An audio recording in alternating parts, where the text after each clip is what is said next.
Hi, it's Mr. Bob again. Hope you're enjoying our story as we continue on with J.R.R. Tolkien's The Hobbit. We are in Chapter 1, An Unexpected Party. And this, as a chapter book, these chapters are somewhat long, and so we'll probably break them apart into 3 or 4 sections each. This is the third section of our installment of An Unexpected Party in The Hobbit. Now, a couple quick notes about the book.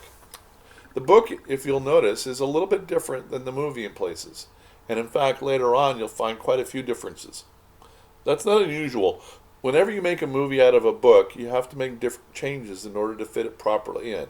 There are more difficult things that you need to do with a movie than you do with a book. And oftentimes, parts of the book are describing things that you can merely show with a movie. So if you have a movie version of The Hobbit, you might want to try just looking at it to see if you can spot where the differences are. Well, anyway, we are back in Chapter 1 of The Hobbit, An Unexpected Party, and we continue on with the party in Bilbo's little hobbit hole. Bilbo got up trembling. He had less than half a mind to fetch the lamp, and more than half a mind to pretend to, and go out and hide behind the beer barrels in the cellar, and not come out again until all the dwarves had gone away. Suddenly he found that the music and the singing had stopped, and they were all looking at him with eyes shining in the dark. "Where are you going?" said Thorin, in a tone that seemed to show that he guessed both halves of the hobbit's mind. "What about a little light?" said Bilbo, apologetically. "We like the dark," said the dwarves. "Dark for dark business. There are many hours before dawn."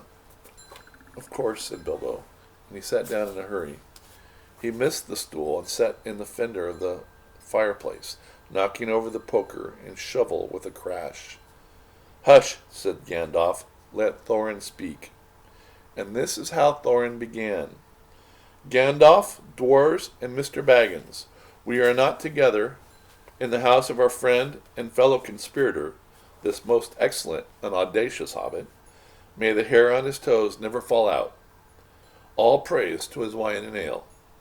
He paused for breath and a polite remark from the hobbit, but the compliments were quite lost on poor Bilbo, who was wagging his mouth in protest at being called audacious, and, worst of all, fellow conspirator. Though no noise came out, he was so flummoxed. So Thorin went on. "We are met to discuss our plans, our ways, means, policy, and devices. We shall soon, before the break of day, start on a long journey, a journey from which some of us, or perhaps all of us, except our friend and counselor, the ingenious wizard Gandalf, may never return. It is a solemn moment. Our object is, I take it, well known to us all. To the estimable Mr. Baggins, and perhaps to one or two of the younger dwarves, I think I should be right in naming Keely and Feely, for instance, the exact situation at the moment may require a little brief explanation." This was Thorin's style. He was an important dwarf. If he had been allowed to, he probably would have gone on like this until he was out of breath, without telling anyone there anything that had not been known already. But he was rudely interrupted. Poor Bilbo could not bear it any longer. At "may never return," he began to feel a shriek coming up inside, and very soon it burst out like the whistle of an engine coming out of a tunnel. All the dwarves sprang up, knocking over the table. Gandalf struck a blue light on the end of his magic staff, and in its firework glare, the poor little hobbit could be seen kneeling on the hearthrug, shaking like a jelly that was melting. Then he fell flat on the floor and kept calling out, struck by lightning, over and over again. And that was all that they could get out of him for a long time. So they took him and laid him out of the way on the drawing-room sofa with a drink at his elbow, and they went back to their dark business. "Excitable little fellow," said Gandalf, as they sat down. "Gets funny, queer fits, but he is one of the best.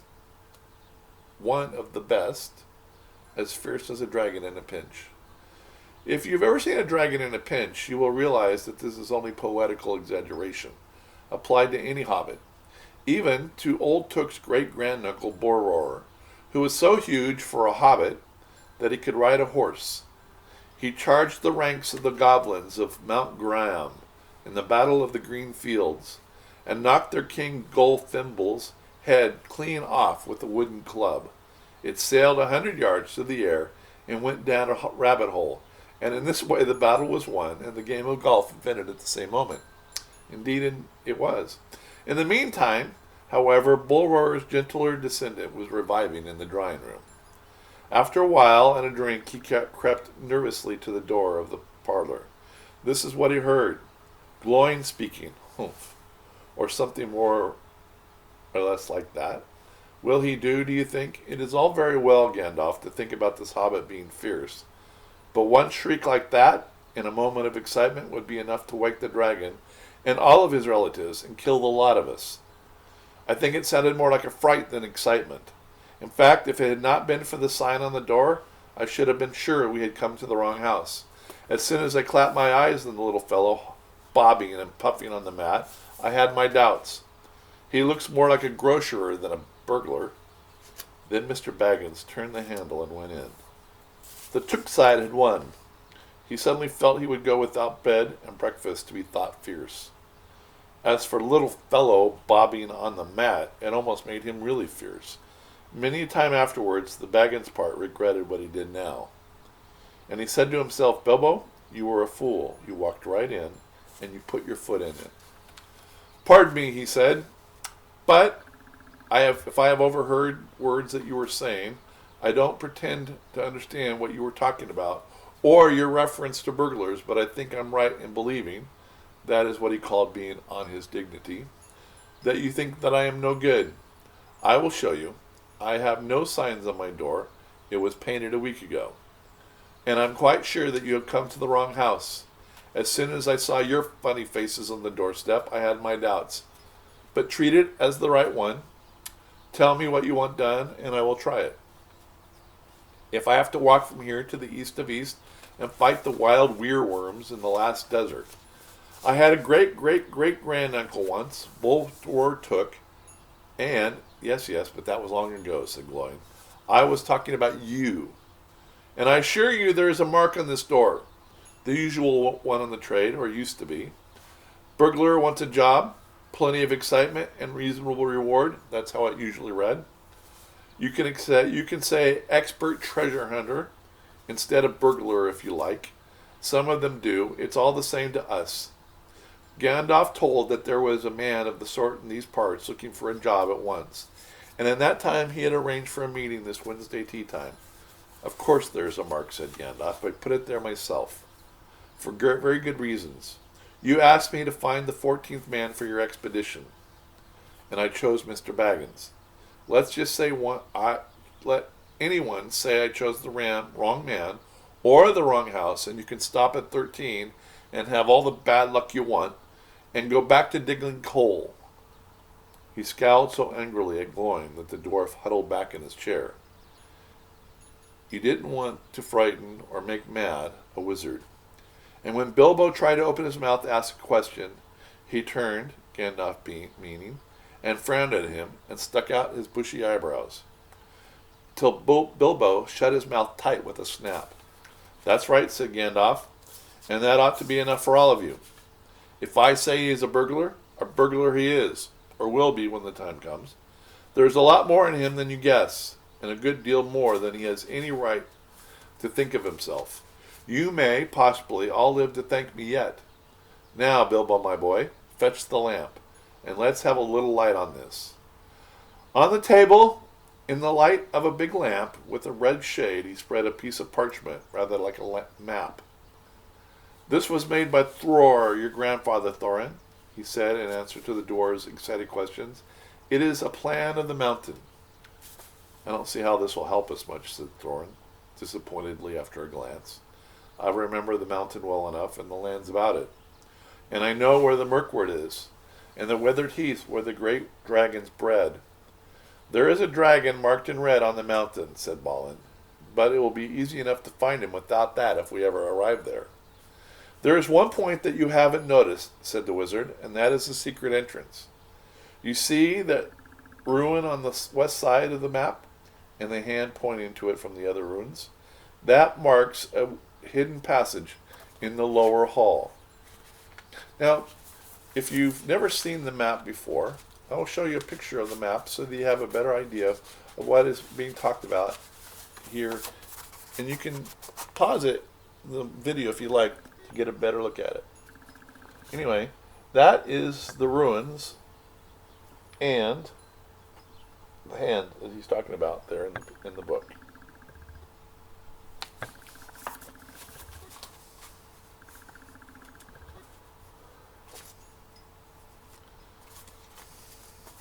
That marks a hidden passage in the lower halls. It may have been secret once, said Thorin, but how do we know that it is secret any longer? Old Smaug has lived there long enough now to find out anything that there is to know about those caves. He may, but he can't have used it for years and years. Why, they said. Because it is too small.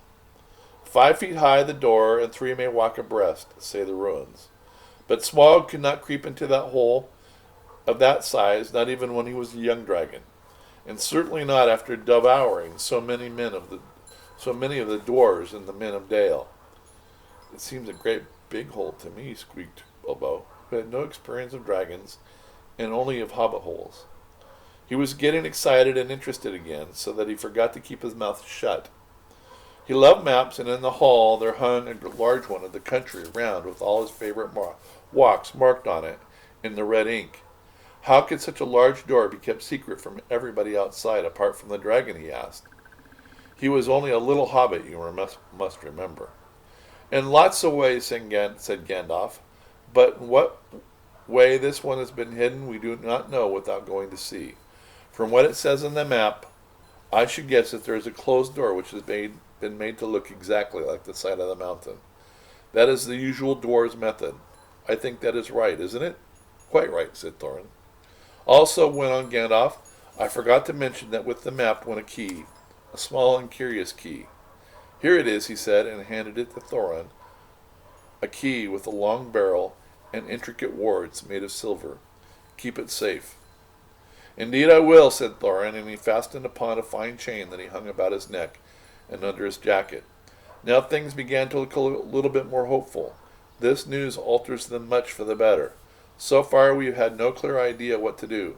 We thought of going east, as quiet and as careful as we could, as far as the Long Lake. After that the trouble would begin. A long time before that, if I know anything about the roads east, interrupted Gandalf.